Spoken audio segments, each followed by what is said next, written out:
bathi ukhumalo umdungwa umbulazi umzilikazi kamashobane wena wadla umuntu wamyenga ngendaba udonda intombi ngesizulu.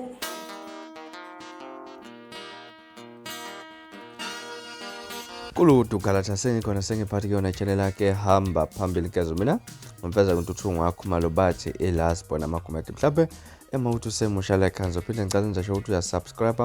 ungakhohlwa ukucomment nokulike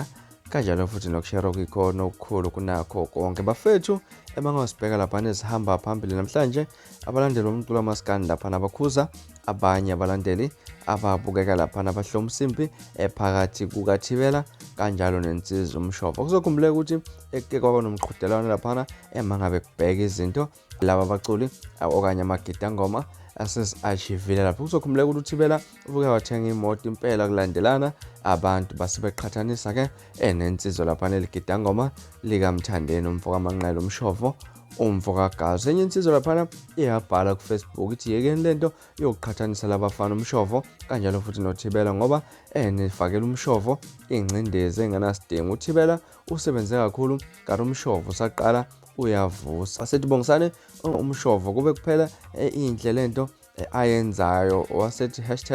#ningamqhathanisi lapha sibonile ke indaba ezinhle lapha nezithindayo lapha insizwa uMshovo umfokagazi ukuthi siqalile iyakha lapha ekhaya kubo lapha nezama uvusa ekhaya la kubo lapha libhala ukuthi engikhonza ngengoma eyomacakacaka abasha lenethi inje waqeda amanzi ngolimi engizolokhu ngincenga nje kancane kuyoze kulunge wasesho ukuthi omacakaceke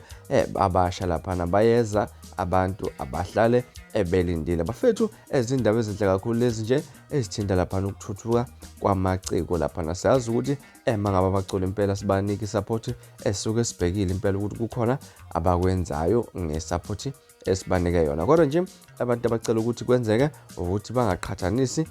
uThibela kanjalo noMshovo ngoba umfakela lapha igcindezi engenasidingo namhlanje engathini kwakho ukuphawula ngalolu daba lolu asihlanga lapha no comment section ke sidingete yona le ndaba ngazo kwethu izona indaba ezihamba phambili esikhathini samanje ningakhohlwa ukusubscribe nokulike kanjalo futhi nokushare okukhona okukhulu kunakho konke bese nangilandela ku Facebook @ridenkezo niziphathe kahle nibe nosuku lomnandi ngithanda kakhulu.